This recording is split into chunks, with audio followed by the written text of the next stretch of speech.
Una organización y una empresa en particular son sistemas. O sea, las organizaciones son sistemas.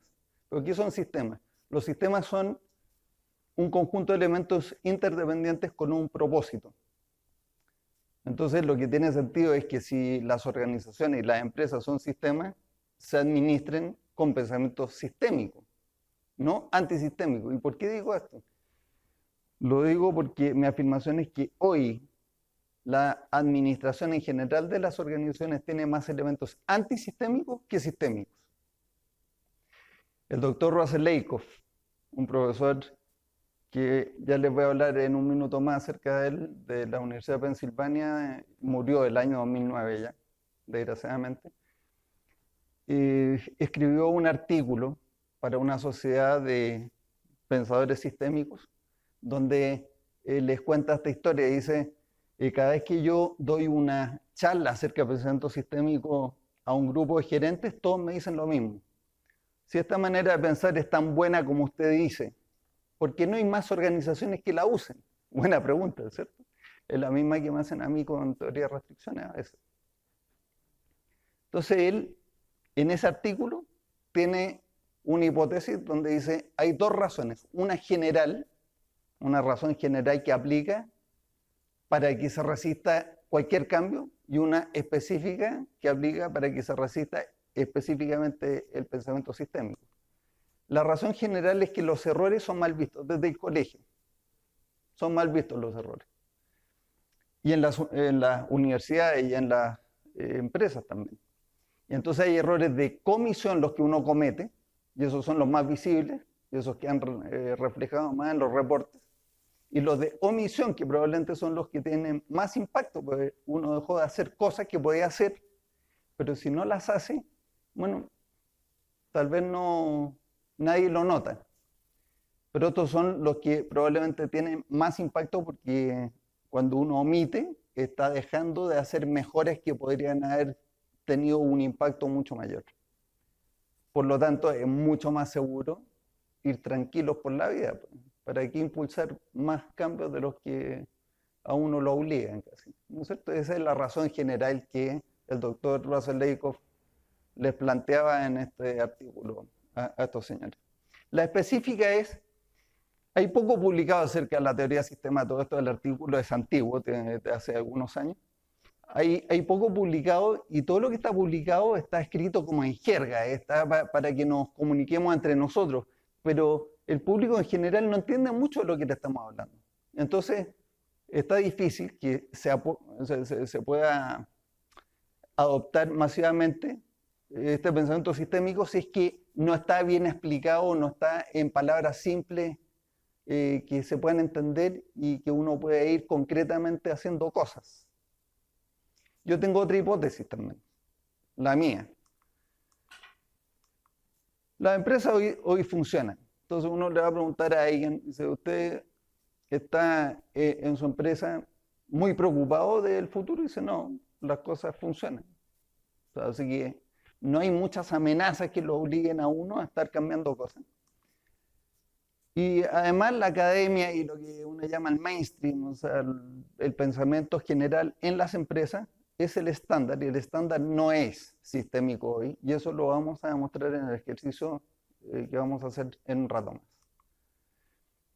Entonces, como no es claro cómo hacer el cambio, y además no hay mucho impulso, que no salen los diarios y que a uno le digan, usted ya está administrando con pensamiento sistémico, no aparece esto. Y menos las universidades que gradúan año a año más gente que va a trabajar a las empresas donde se encuentra con el mismo pensamiento. Entonces han construido como un muro que tenemos que derribar. Entonces, ¿quiénes adoptan pensamiento sistémico? Los que son muy visionarios. Entonces, los muy visionarios son un porcentaje pequeño de la población. Esta es mi explicación de por qué el pensamiento sistémico no está masivamente adoptado, cuando vamos a ver hasta qué punto hay un consenso general de que debería adoptarse. ¿Cómo partió todo esto? La historia es que la teoría general del sistema la propuso por primera vez Ludwig von Bertalanffy, que es un biólogo austríaco, y escribió el libro que se titula Teoría General del Sistema para oponer este pensamiento sistémico al que era prevaleciente en esa época para sistemas biológicos, naturales, incluso sociales, basado en el análisis de las partes para entender el sistema. O sea, uno dice, yo quiero entender un sistema, entonces vamos a disectarlo, vamos a dividirlo en partes y voy a entender esta parte y esta otra parte y esta otra parte, y entendiendo cada una de las partes voy a entender el sistema como un todo. Y él dice, no, eso no es cierto, no va a entender el sistema. Por ejemplo, un automóvil está compuesto de un montón de partes y uno estudia el motor y estudia los pedales, estudia el asiento, estudia los frenos, no entiende el automóvil, pues el automóvil en realidad la propiedad fundamental que tiene es que transporta de un lugar a otro. Y esa propiedad proviene de la interacción entre todas sus partes y ni siquiera el motor es capaz de transportar por sí solo. Entonces uno de los que tomó esta idea y propuso algún modelo fue Jay Forrester, que es un profesor del MIT, que aquí entre nosotros, en mi opinión, su mayor contribución a la humanidad fue la invención de la memoria RAM. Él inventó la memoria RAM. Y además inventó otras cosas, inventó el método de dinámica de sistemas que vamos a mirar muy poquitito para ver más o menos de qué se trata. Y luego, ya les había mencionado, el doctor Russell Lakoff.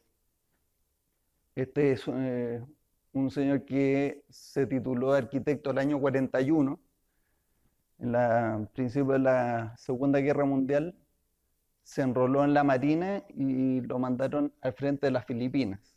Menos mal que sobrevivió, volvió, y como por ahí por el 46, terminó de estudiar en la misma universidad que había estudiado arquitectura, en la de Pensilvania, y se doctoró en filosofía de las ciencias. Y le interesó mucho todo el trabajo de Bertalanffy. Hay otros exponentes, muchos más. Le menciono aquí Peter Senge, que es autor de La Quinta Disciplina. Probablemente conocen el libro. En ese libro dice él que la quinta disciplina es justamente el pensamiento sistémico, que le da la organización a las otras 4 disciplinas para lograr una organización que aprende, en fin, todos los conceptos que aparecen en ese libro. John Seddon es un psicólogo británico y que dedicó los últimos años, muchos años, ya más de 20 y tantos, a desarrollar un método que se llama Vanguard Method, que es aplicar el diseño de sistemas a organizaciones de servicios. Peter Checkland, un profesor de la Universidad de Lancaster. Hay muchos más. Y entonces, esto lo que nos dice es que el doctor Goldratt tenía razón cuando en el año 99 empezó la serie de charlas que dio vía satélite con la siguiente frase. Existe un gran consenso de que si queremos mejorar el desempeño de nuestra compañía tenemos que adoptar un enfoque sistémico. Todos estamos de acuerdo acerca de esto. La única pregunta es ¿cómo lo hacemos? Hay un gran consenso y lo que no he podido encontrar por ningún lado y lo he buscado es alguien que defiende el pensamiento antisistémico. Nadie lo defiende. Entonces, estamos de acuerdo. Pensamiento sistémico es lo que debería ser adoptado masivamente y no se adopta masivamente. Entonces mi hipótesis es que tal vez está difícil, no hay un buen vehículo para hacerlo. Entonces, ¿cuáles son las alternativas que se nos han ofrecido? Voy a mostrar nada más que 3, terminando con la preferida mía, por supuesto, que es teoría de restricciones.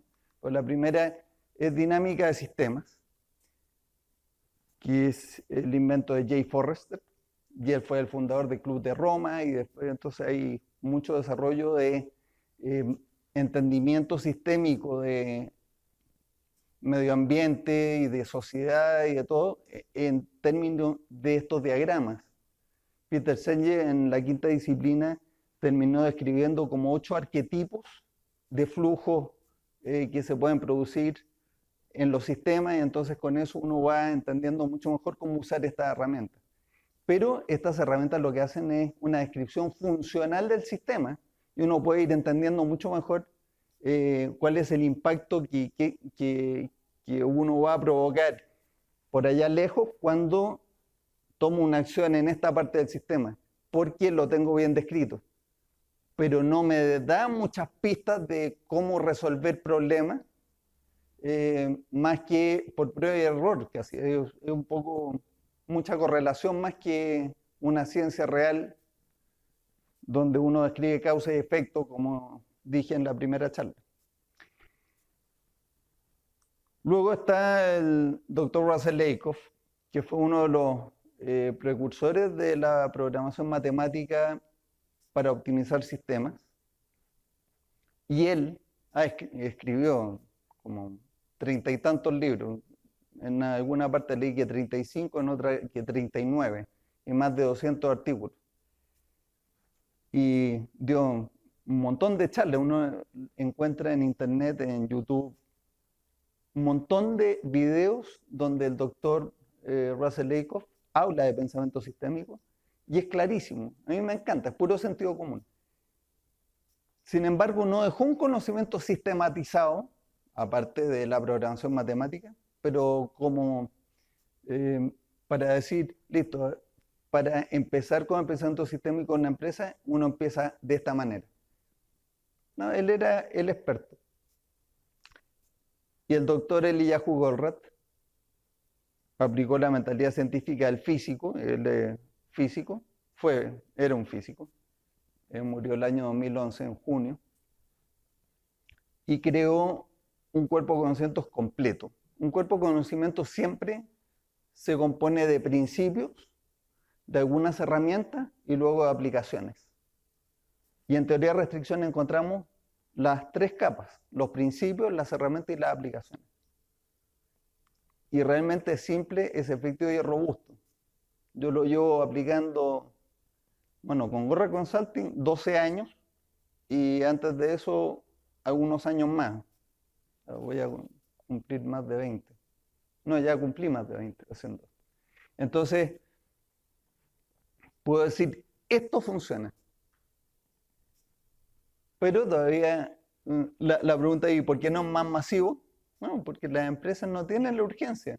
Porque tenemos el muro ese de el mainstream, la academia todavía no lo está impulsando como un cambio necesario.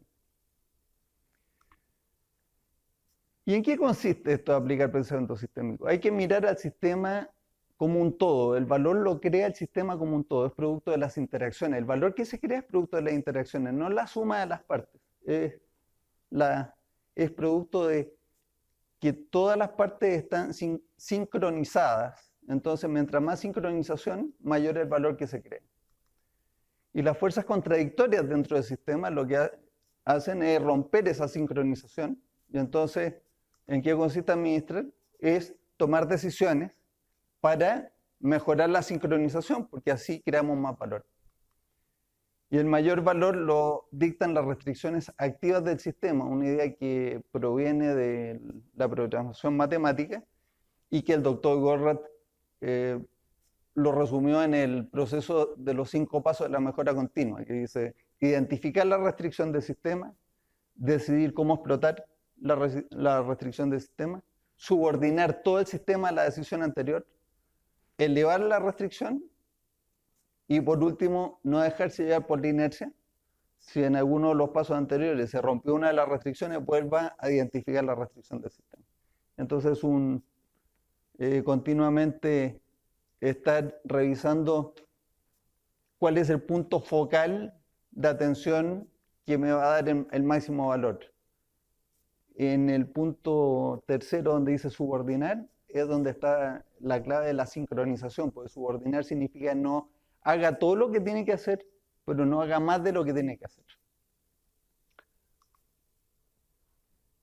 Nos basamos en los 4 principios de teoría de restricciones para aplicar el pensamiento sistémico en las empresas, y estos principios son principio de simplicidad, todos los sistemas son extremadamente complejos, pero por más, o sea, mientras más complejos son, menos grados de libertad tienen. Es decir, menos libertad tengo yo para tocar un punto del sistema sin que afecte a otros.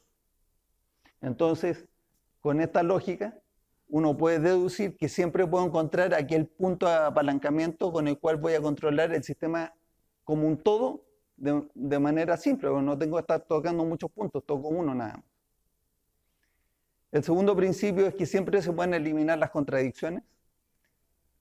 Este es un principio muy exigente, porque uno dice, yo me he encontrado con contradicciones que todavía no se han eliminado, perfecto. Eso significa que todavía no existe el conocimiento para eliminarlas, pero el conocimiento está ahí por descubrirse. No lo hemos alcanzado nomás. Hay que seguir pensando hasta que uno lo descubre.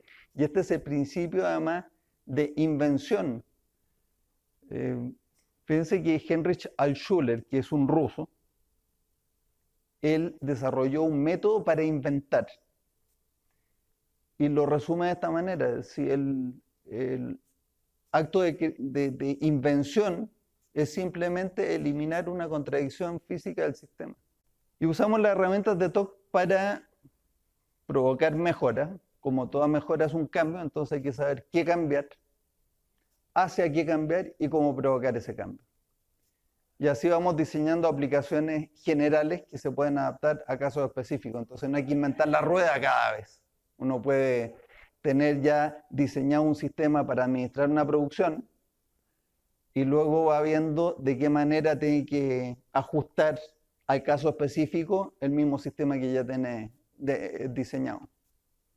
Entonces, si somos capaces de, con pocas herramientas, ir descubriendo los puntos de apalancamiento y viendo de qué manera se puede sincronizar mejor los sistemas y sacarle mayor valor, entonces vamos a poder contestar la pregunta que me hice para el próximo 20 de diciembre. ¿Qué es lo que determina el valor de las empresas?